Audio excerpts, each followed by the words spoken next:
Just picked up a Crown Victoria, or maybe you had one just sitting around and you're wondering, what can I actually do with this thing? Because let's be honest, from the factory, these cars are durable, but not exciting.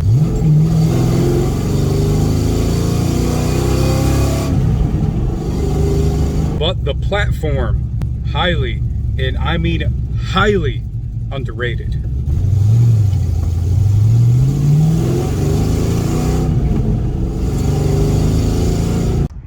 Now, before you just start throwing parts at it, you need to understand what it is that you're working with. Body on frame, rear wheel drive, V8, built like a tank. If it isn't obvious by now, this isn't a tuner car. And although a lot of us in the Panther community refer to the Crown Vics as four-door Mustangs, in actuality, these things are actually closer to a Ford F-150 than they are a Mustang. If you're just getting started, here's where your money actually matters. First off, suspension. Lowering springs or coilovers, you can opt out for a cheap and easy setup like the lowering springs that Eaton Detroit Suspension offers. Or if you have the extra cash, get yourself the complete coilover setup like the one I'm showing you here, which can be purchased from adtr.net. Now, another mod that people often overlook and is actually quite easy and quick to install is better shocks.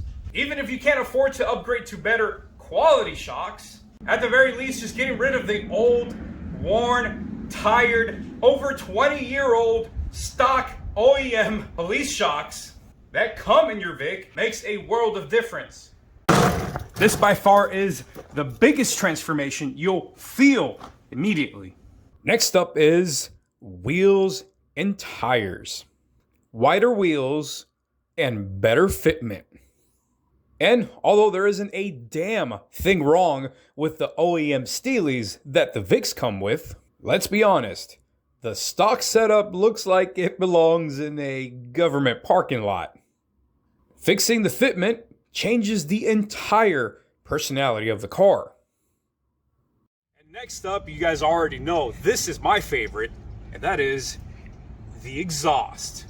Whether you decide to go with a full performance setup or just a good old-fashioned muffler delete, it's a V8. Let it sound like one.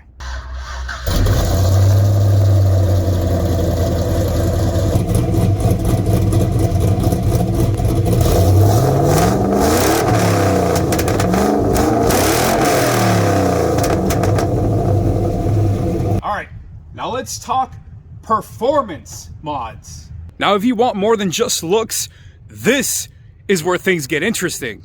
First, let's talk about basic power mods. That, my friends, is the intake. You see, there's pretty much only 3 options. Let's start with the C tier, and that is the cup mod.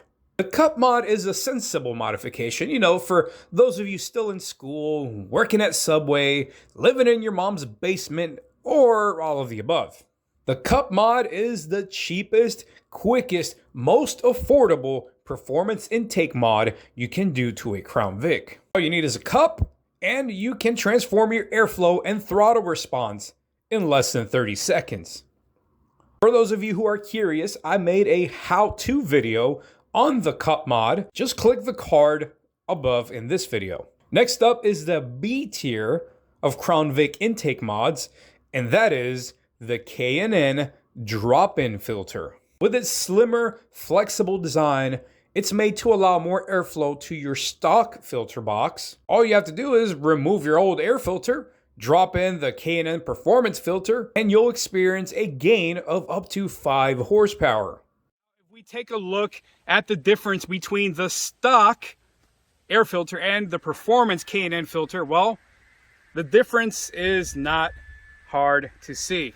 Lastly, the only intake mod you should be doing, and that is the ADTR cold air intake zip tube mod. This mod is 100% S tier, and if you want to see my install/review video on it, click the card above.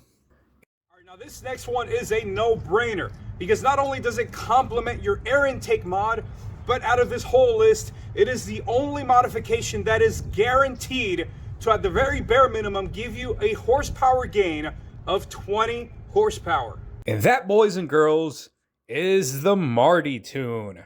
Just plug it in, pick your octane range, whether that be 87 or 93, upload the tune, and you're done.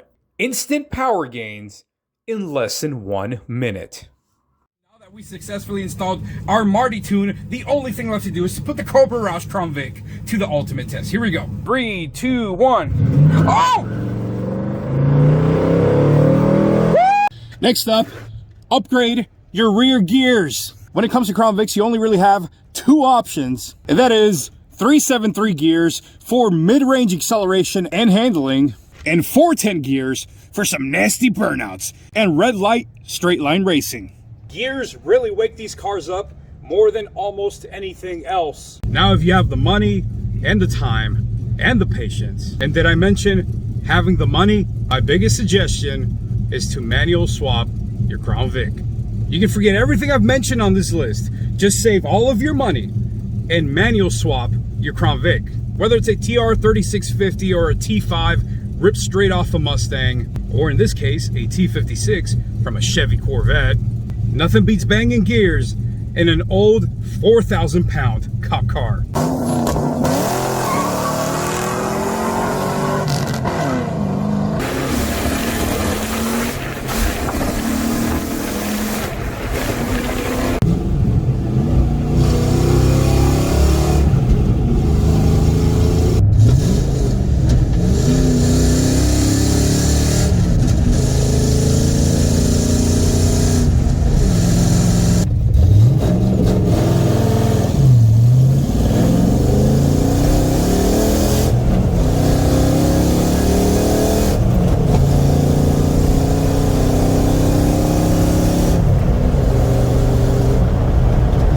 And the final performance upgrade I'll suggest is doing an engine swap. Now, most people drop in the Mustang 4.6 liter 4 valves in these old Crown Vics. But me, I dropped in a Chevy Corvette motor in my Crown Vic. Pound for pound, dollar for dollar, mod for mod, the Chevy LS beats out the Cobra 4 valve every single time.